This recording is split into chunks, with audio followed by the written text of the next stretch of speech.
My first goal was to think of Blueprint as something that was beyond the realms of race and more about our shared humanity. As an artist, you're looking for source material. And it was very hard for me as the only face at the Royal College of Art. And then finding that there's a disconnect with my education and my practice.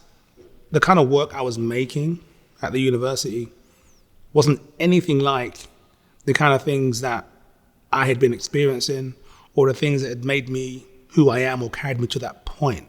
And then I got to a point where I said, almost like therapy, that I would bring the barbershop, my real life, into the work. Yes, indeed.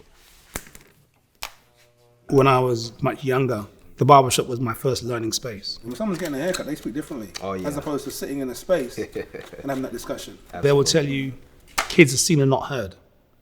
So I go to the barbers and I just sit and I'm quiet for like 2 hours until I get my haircut. But I'm observing. I'm like looking at the barber, their hands, how he's crafting this beautiful bulb afro and then taking out the razor and then creating this beautiful symmetrical line and the curve. And it's very similar to the Blueprint. Watching the robot work on the solid block of limestone, 80 hours.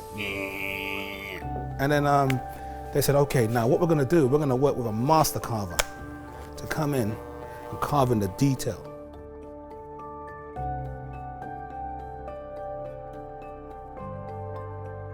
What would it be if Blueprint sat opposite Lincoln and they both came alive?